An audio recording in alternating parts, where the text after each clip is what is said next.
In a world where a woman's reputation is her only currency, what happens when surviving a blizzard costs you everything, forced to marry the reclusive stranger who saved her? Is her new life in the wilderness, a prison, or the only place she can truly find freedom?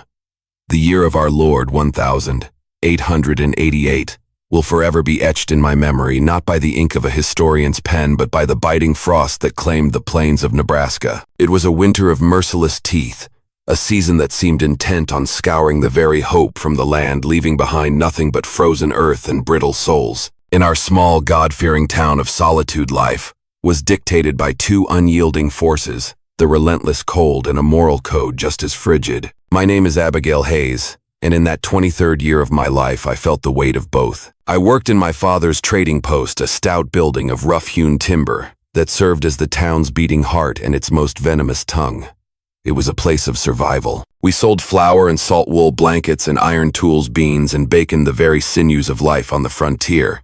But we also sold liquor. It was that last commodity stored in barrels and decanted into thick glassed bottles that served as a constant stain upon my character. My father, Elias Hayes, was a good man, but a weary one. The lines on his face told a story of loss, my mother taken by fever a decade prior, and the quiet desperation of keeping a business afloat in a town where every penny was pinched until the eagle screamed. The liquor sales were a necessary evil, a bitter pill he swallowed with every transaction.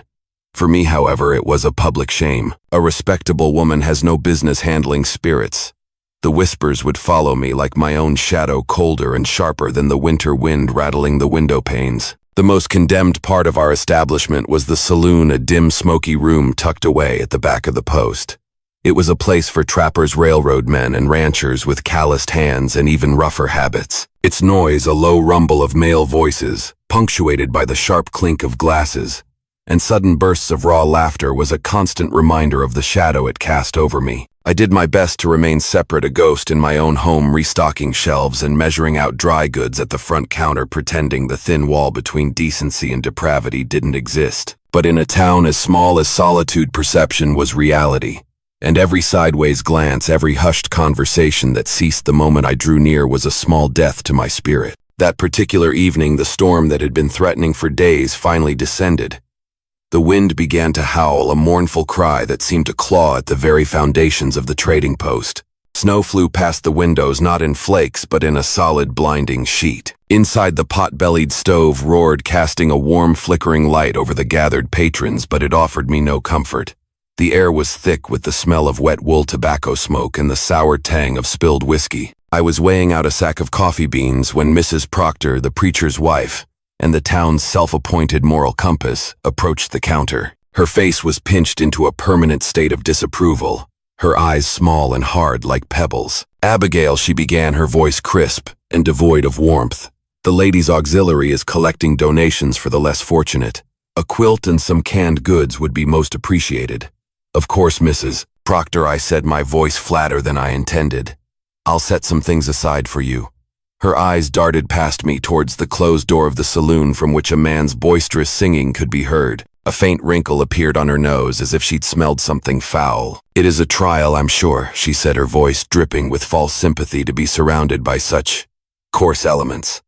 A young woman of your standing. One must be so careful to guard one's reputation." The implication was as clear as it was cruel. My reputation wasn't something to be guarded. In her eyes, and the eyes of the town, it was already tarnished beyond repair. I felt a familiar heat rise in my cheeks, a mixture of anger and shame. "My father needs my help to run this post, Mrs. Proctor. It is honest work." "Oh, of course, dear," she cooed, patting my hand with her gloved fingers. The gesture felt like being touched by ice. "We all pray for you." She turned and left, leaving her judgment hanging in the air like frost. I gripped the edge of the counter, my knuckles white. I didn't want her prayers. I wanted her to see me the woman who read books by candlelight, who dreamed of a life beyond this suffocating valley, who missed her mother with an ache that never faded. But all they saw was the girl who sold whiskey. Later, as I was sweeping the floor near the back, a voice from the saloon carried through the wood, clear as a bell, in a lull between gusts of wind. It was Nate Miller, a young ranch hand who had once tried to court me before his mother warned him away. "That Hayes girl," he slurred, his voice thick with drink. "She's pretty enough, I'll grant you, but she smells of the trade. Not the kind of woman you'd bring home to meet your mother, not unless you want your house smelling of sin and sorrow. A chorus of coarse laughter followed.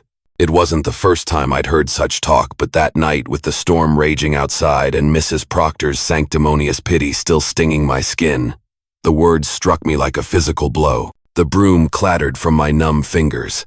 I froze, my breath caught in my throat, the laughter echoing in my ears, mocking me, defining me. The weight of it all, the endless scrutiny, the whispers, the suffocating cage of their expectations crashed down on me. I didn't know where I would go, but in that moment one thought burned brighter than the fire in the stove. I had to get out.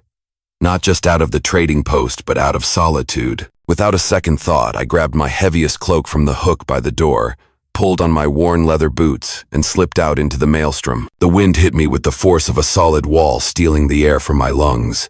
The cold was a living thing, a predator that sank its claws into my flesh instantly.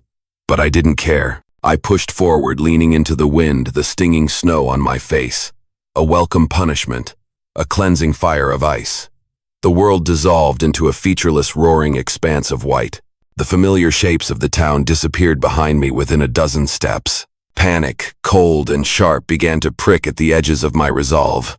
I had no destination, no plan. Only a desperate need to escape the sound of that laughter. I thought I was following the road out of town, but the blizzard was a disorienting vortex, turning the world into a churning chaos. After what felt like an hour, I turned, hoping to retrace my steps to find the faint glow of a lamp in a window. But the wind had already scoured my footprints from the earth, leaving the snow as a pristine, unmarked shroud. I was lost. My boot slipped on something hard and slick beneath the powder. The ground gave way with a sickening crack. I cried out as I felt my hands scraping against a frozen surface. Ice. I had wandered onto a frozen creek hidden by the fresh snow. I scrambled to my feet, my heart hammering against my ribs, but the damage was done. A searing, white-hot pain shot up from my left ankle. I tried to put weight on it, and cried out again, stumbling back into a deep drift. Each attempt to move was agony. The cold, which had been a distant threat, now began its insidious work, seeping through my cloak, through my dress, deep into my bones. The fight began to drain out of me, replaced by a profound, terrifying weariness. My legs finally gave out and I collapsed into the snow, the energy to even shiver deserting me. The storm howled its victory song around me as my world, once a blinding white, faded slowly, inexorably to black. I dreamt of warmth. A memory, perhaps, of my mother's hand on my forehead, of a fire on a winter's night long ago. Then a faint light bobbing in the darkness. A presence. The sensation of being lifted, of strong arms holding me against a solid chest that smelled of pine needles and wood smoke. It was a fleeting, disjointed dream, and I surrendered to it, letting the darkness reclaim me. When I next opened my eyes, the first thing I registered was that I was alive. The second was the warmth. A fire crackled and spat in a stone hearth nearby, its heat a blessed caress on my frozen skin. The air smelled of pine and smoke and something else. Brewing herbs, perhaps. I was lying on a simple cot buried under a mountain of heavy wool blankets and what felt like a thick buffalo hide. Slowly my eyes adjusted to the dim light of the one-room cabin. It was Spartan but orderly. A rough-hewn table and 2 chairs stood in the center of the room. Shelves lined one wall, holding neatly stacked tins, jars, and a small collection of books. On another wall hung traps, a well-oiled rifle, and a pair of snowshoes. And then I saw him. He was sitting in one of the chairs by the fire, watching me. He was a tall man with shoulders broad enough to carry the weight of the world. His face was all harsh angles and weathered lines framed by dark hair that fell over his brow. It was a face hardened by solitude and the unforgiving wilderness, but his eyes, they were a startlingly clear gray, and in their depths I saw not hardness but a profound stillness. He wasn't judging me. He was simply observing. "You're lucky I found you," he said. His voice was a low rumble like stones moving at the bottom of a riverbed. It held no judgment, only a simple statement of fact. He rose, moved to the hearth, and poured steaming liquid from a small pot into a tin mug which he placed on a small stool beside the cot. "Drink this. It will help with the chill." I tried to push myself up, but a wave of dizziness washed over me, and a sharp pain flared in my ankle, which I now saw was tightly wrapped in clean bandages. I fell back with a gasp. Where am I?" I whispered, my throat raw. "My cabin," he replied, his gaze steady. "About 3 miles north of Solitude. You were half dead in the snow when I found you. The full weight of my situation crashed down on me. I was alone, in a strange man's cabin, unchaperoned, miles from town. The implications of it in a world governed by Mrs. Proctor's unforgiving rules made my stomach churn with a nausea that had nothing to do with the cold. This was ruin, absolute and complete. I must leave, I stammered, trying again to sit up, my movements frantic with a new kind of panic. My father will be worried sick. He shook his head, a gesture that was both patient and absolute. The storm hasn't broken. The drifts are over a man's head in places. You'd be dead before you got a mile. Rest. Your ankle is sprained badly. The silence that followed was thick with unspoken tension. I glanced at the single window where the snow was still a white swirling curtain, and then back at the stranger. He had saved my life, and in doing so he had inadvertently destroyed it. Tears I hadn't realized I'd been holding back began to well in my eyes. "Thank you," I said, the words barely audible. It felt so inadequate for what he had done. He simply nodded, his expression softening almost imperceptibly. "My name is Jedediah Thorne. Most call me Jed. Abigail Hayes." "You should rest, Abigail Hayes," he said, turning back to the fire. "You'll need your strength when the storm finally passes." For 3 days the storm raged, imprisoning us in that small cabin. The world outside was a howling white oblivion. Inside, a strange, quiet rhythm began to form. Our days were marked by long stretches of silence, punctuated by the crackle of the fire and the howl of the wind. Jed was a man of few words, but his actions spoke of a quiet competence and an unexpected gentleness. He tended to my ankle with practiced hands, rebandaging it each morning. He cooked simple, nourishing meals, a savory rabbit stew, a thick broth, and made sure I ate, coaxing me when my own despair stole my appetite. I spent most of my time on the cot watching him. He moved with an economy of motion, whether he was splitting kindling, cleaning his rifle, or sharpening a knife. There was no wasted energy, no hesitation. He was a man perfectly at home in his solitude, and my presence was a clear disruption. Yet he never once made me feel like a burden. On the second evening, the silence between us finally broke. I had been watching him mend a tear in his coat, his large, calloused fingers surprisingly deft with a needle and thread. "You live out here all alone, mister?" "Thorne," I asked, my voice small in the quiet room. He didn't look up from his work. "I do." For how long? He paused, the needle held mid-stitch. He seemed to be measuring his words, or perhaps the memories they carried. 10 years. Since the fire. His voice was flat, but I heard the chasm of grief beneath the single word. "The fire," I prompted gently. He finally looked at me, and his gray eyes seemed to hold all the sorrow of a winter twilight. "I grew up in a town not unlike yours. Had a family. Parents, a younger brother, a sister. We had a farm, plans for the future." He looked down at his hands. "A lamp overturned one night. The house was old timber, dry as tinder. I was the only one who made it out." The story fell into the small cabin with a devastating weight. I pictured the life he'd lost, the family turned to ash, and my own troubles seemed small and petty in comparison. My heart ached for him, for the profound loneliness he must carry. "I'm so sorry," I whispered. He gave a short, dismissive shake of his head. "The wilderness is honest. It doesn't judge. It doesn't whisper behind your back. It either lets you live or it kills you. There's a peace in that." In that moment, I understood why he chose this life. He wasn't hiding from the world. He was seeking refuge from its cruelty. Emboldened by his honesty, I found myself telling him about solitude, about the whispers, the suffocating judgment, about Nate Miller's words that had driven me out into the storm. He listened without interruption, his gaze fixed on my face. When I finished, a bitter silence hung in the air. "Some folks," he said, his voice a low growl, "find it easier to tear others down than to build themselves up." He didn't offer pity or platitudes. He offered understanding. And in that shared moment of vulnerability, the space between us, which had been filled with the awkwardness of strangers, was now filled with something else entirely. A fragile, tentative connection. By the time the storm finally cleared on the fourth morning, the world was transformed. The sun shone with a blinding brilliance on a landscape of pristine, sculpted snow. I was well enough to travel, my ankle still tender but strong enough to walk on. Jed insisted on escorting me back, his rifle slung over his shoulder and a grin set to his jaw. He knew as I did what was waiting for us. The walk back was agonizingly slow, both because of my ankle and the unspoken dread that grew with every step closer to town. As we emerged from the woods and onto the main street of solitude, the reaction was immediate and exactly as I had feared.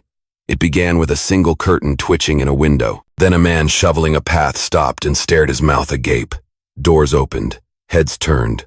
Voices which had been chattering in the clear morning air hushed into a collective damning silence. Whispers spread like wildfire through dry grass. She's been with him, that mountain man, for 4 days.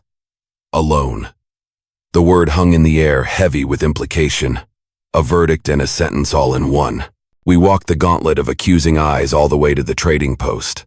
My father was standing behind the counter, his face pale, his eyes hollow with worry. The relief that flickered across his features upon seeing me was quickly extinguished by the sight of Jed at my side and the murmurs that followed us through the door. His jaw tightened. He looked from me to Jed, then to the townsfolk who had gathered, their faces a mixture of morbid curiosity and righteous indignation. His voice when he spoke was low and strained, meant for my ears only, but in the dead silence of the room everyone heard it. "Do you have any idea what you've done, Abigail?" he asked, his eyes locking onto mine. The pain in them was a knife to my heart. I opened my mouth to explain, to tell him about the storm, the fall, how Jed had saved my life. But my father just shook his head, a gesture of utter defeat. "It doesn't matter what the truth is," he said, his voice cracking. "People will believe what they want to believe. Your reputation, it's gone." His gaze shifted to Jed, scrutinizing the silent man who had brought his daughter home. It wasn't a look of gratitude, but of desperate frustration. What kind of man lets this happen? To bring her back like this for all to see? Jed didn't flinch. He stood taller, his presence filling the room, his quiet dignity a shield against their scorn. His gray eyes met my father's.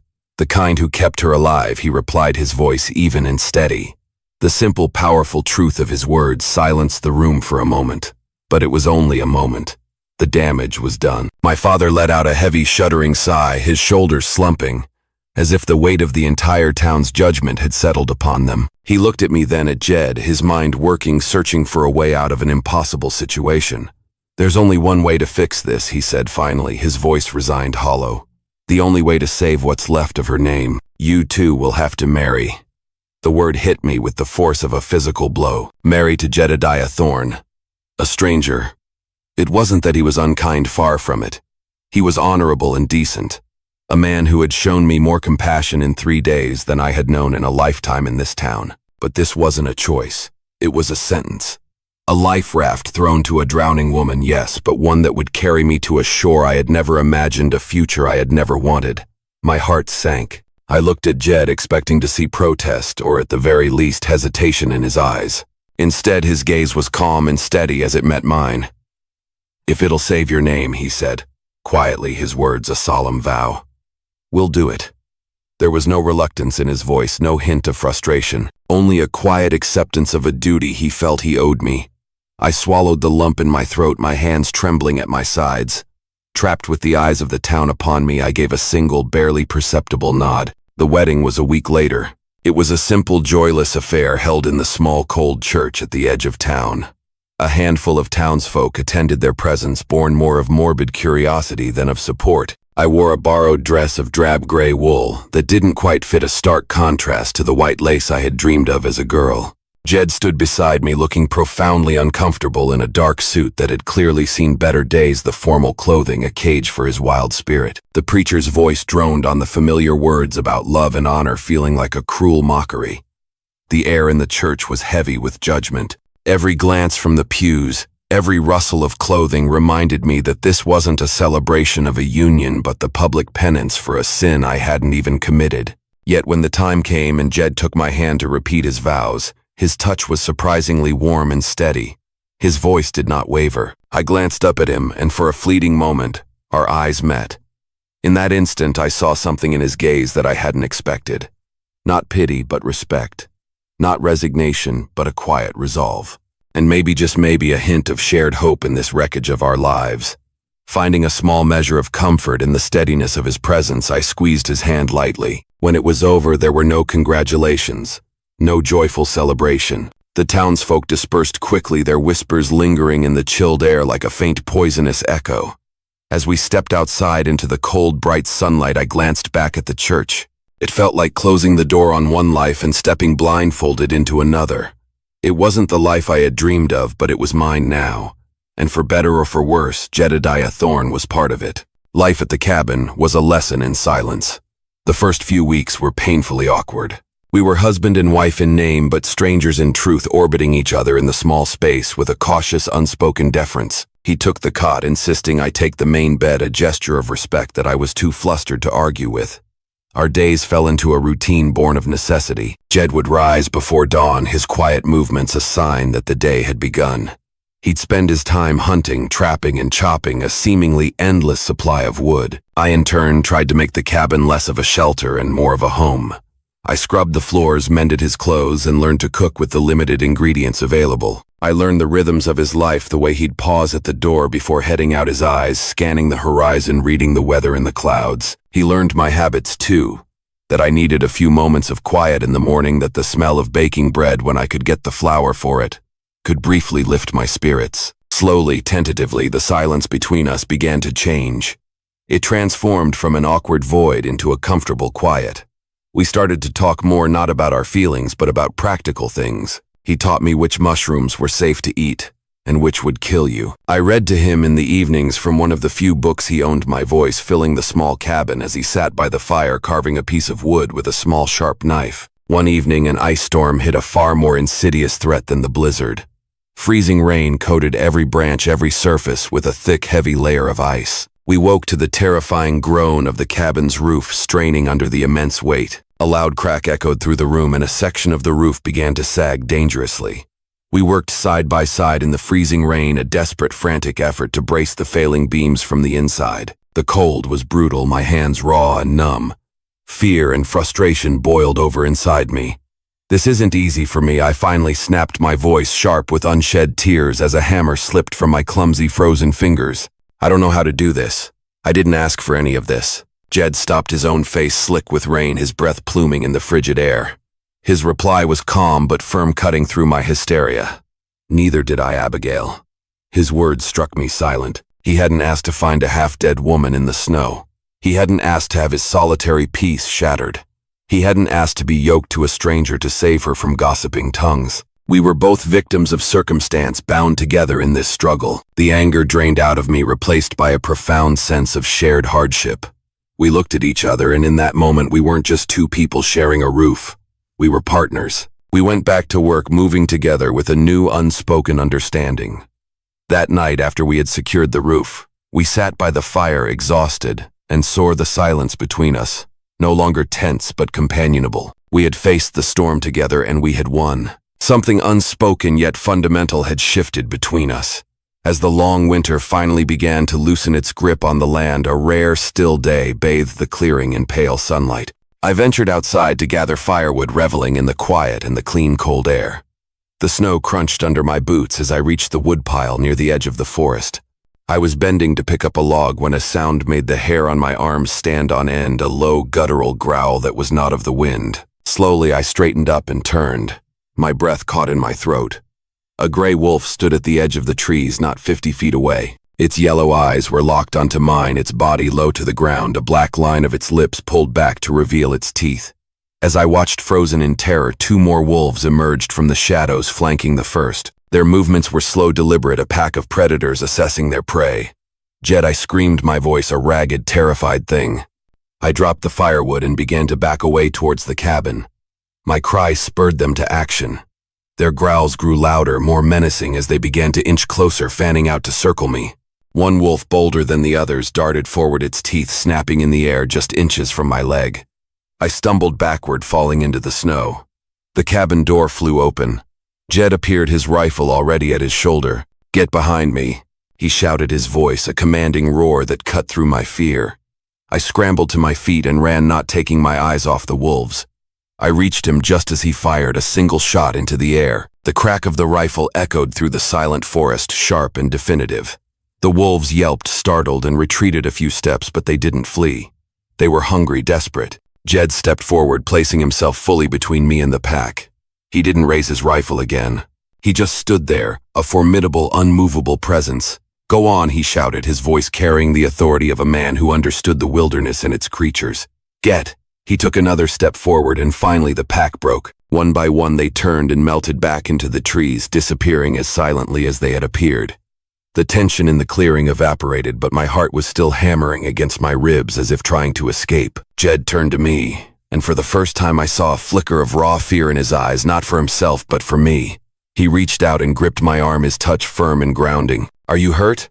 I shook my head, my breath coming in shaky gasps. "No. I didn't realize they'd come so close to the cabin." He glanced toward the forest, his eyes narrowing. "It's been a hard winter for them too," he muttered, more to himself than to me. "Their hunger makes them bold." His grip on my arm softened. "Don't go so far from the cabin alone again." The days grew longer, and the snow began to melt, revealing patches of dark, rich earth. Spring was coming, not just to the land, but to the landscape of my heart. The cabin no longer felt like a prison, but a sanctuary. It had become my home. I planted a small garden at the edge of the clearing, turning the soil with my own hands, feeling a sense of satisfaction I had never known behind the counter of the trading post. Jed built a sturdy fence around it to keep the deer out. We worked side by side in a comfortable silence, a husband and wife in truth. Our bond forged not by a preacher's words, but by shared labor, mutual respect, and the quiet rhythm of our life together. One evening, as the sun dipped below the horizon, painting the sky in brilliant shades of orange and pink, we stood outside the cabin, simply breathing in the cool, clean air. Jed reached into his pocket and pulled out a small object, pressing it into my hand. I looked down. It was a small wooden carving whittled from a piece of pine. It was a bit rough, the knife marks still visible, but the figures were unmistakable, a man and a woman standing side by side. They were leaning ever so slightly toward each other, as if for support against an unseen wind. "It's us," he said simply, his voice quiet. My breath caught in my throat. I turned the carving over and over in my hand, my fingers tracing the delicate details. It was the most beautiful thing I had ever seen. "Jed," I said, my voice barely a whisper. I looked up at him, my eyes meeting his in the fading light. For a moment, the weight of everything, the storm, the judgment, the fear, our struggles, and our shared triumphs hung between us. Then with a soft smile, I said, "Thank you." He reached out his large, warm hand, covering mine, his fingers curling gently over the carving. "You are always strong, Abigail," he said, his voice filled with a quiet admiration that warmed me to my very soul. "Stronger than any of them back in that town." For the first time since my mother died, I felt completely safe. I felt seen. I felt loved. Standing there beside this quiet, strong man, with the first stars beginning to appear over our small cabin in the wilderness, I knew my life would never be the same. The future was an unwritten chapter, but for the first time I was not afraid to turn the page. I was home. The story of Abigail and Jed serves as a powerful reminder that life's fiercest storms often carve the truest path to our own strength. It teaches that the judgments of the world are as fleeting and weightless as winter snow, while the character we build in the face of adversity is the only foundation that truly lasts. Reputation is merely a shadow cast by the opinions of others, but our integrity is the light we carry within. This narrative beautifully illustrates that the most profound connections are often not born of convenience, but are forged in the fires of shared struggle. They are found in the quiet dignity of mutual respect and seeing the unspoken truth in another's eyes. True partnership is a steady hand in the dark, a comfortable silence by the fire. It reminds us that a life of meaning isn't measured by avoiding difficulty, but by the courage we summon, the resilience we nurture, and the quiet, unshakable home we build in the heart of a trusted soul, far from the noise of the crowd. Enjoying these epic Wild West stories? Hit subscribe for more gripping tales of bravery, conflict, and unexpected heroes.